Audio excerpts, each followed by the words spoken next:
Yeah, hello, it's your boy it's your boy King, and this is my channel. You are on my channel right now. Make sure you hit the subscribe button, hit the notification bell. Let's get to business of today. I bet you are going to enjoy.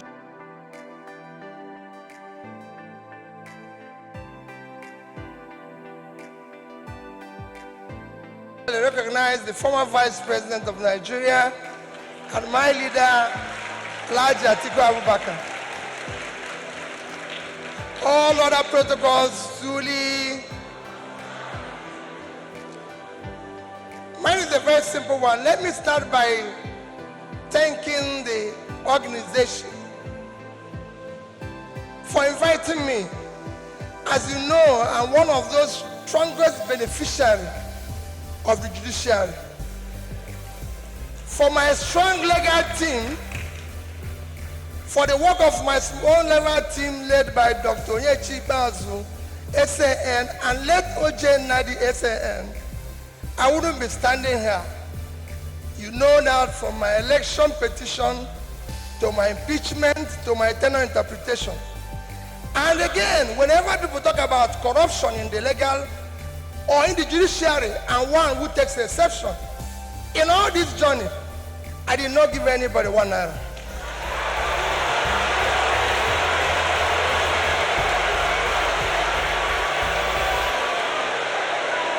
So for me,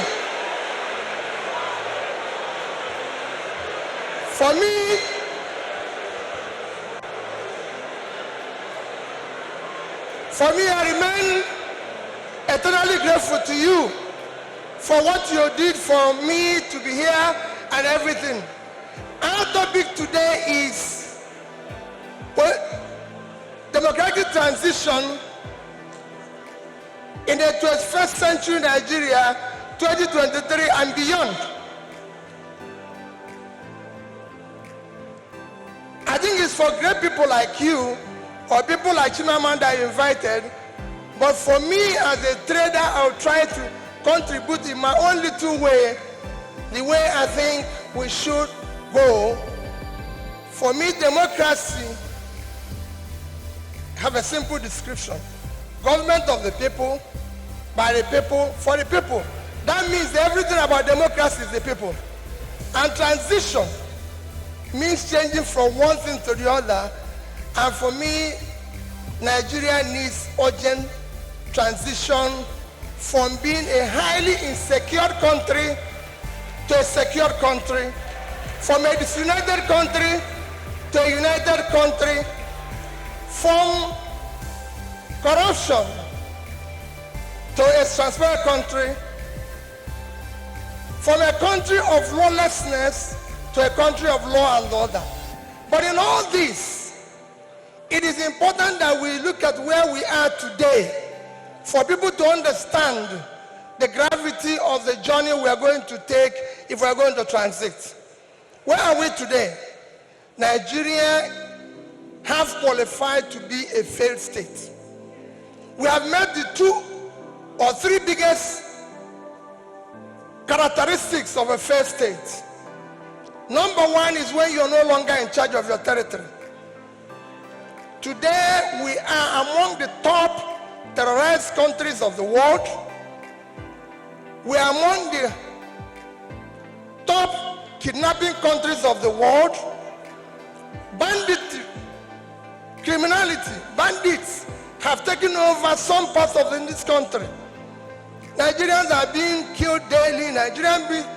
All sorts of criminality is going on daily. Even our most important source of foreign exchange revenue, oil, is today 80% stolen. That shows how bad it is.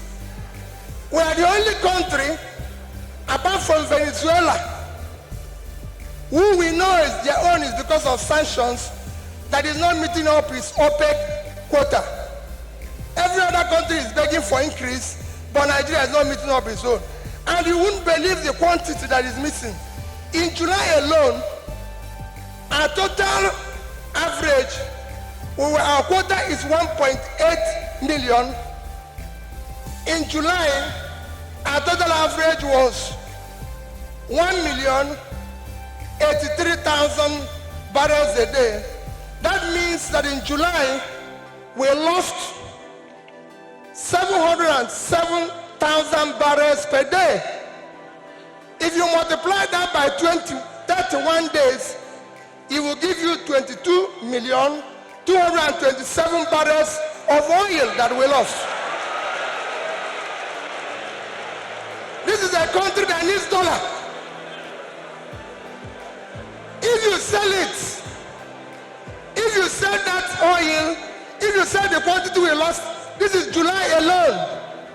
If you sell it at the average price of $110, it will give you $2,450,000,000, which at our rate of exchange of 550, you lost. If you use 550, because I used an average of 550, you've lost 1,344,700,000,000 naira. That is your country. That's what you lost in 1 month because of stealing. It is important that we know this. Number two item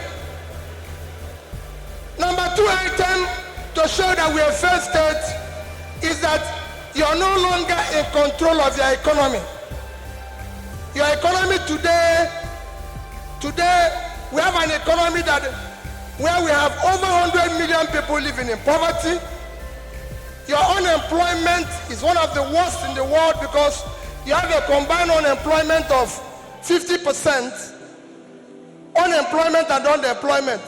Out of 200 million Nigerians, 60% is supposed to be working. So you're supposed to have 120 million Nigerians working, but today Nigerians that are working are under 50 million. So 70-something million of Nigerians are not working, they are not productive. When you compare this to your productivity, you will see how low it is. But what is even worse, we're in a physical mess, total physical mess. Because of all this, between January this year and April, the total revenue of federal government of Nigeria is 1,630,000,000,000 naira. Their expenditure is 4,720,000,000,000. If you minus this, we have a deficit of 3,100,000,000,000. That shows almost 20% to almost 200% is the deficit. And this is the crisis you face. How did we come here? It's a cumulative effect of leadership failure over the years. Because it's 10%, I'll stop here, I would have talked about power. How did we come here? What are we going to do very quickly to come out of this? Very quickly, you need to have a visionary, articulated, competent leadership to start turning around this.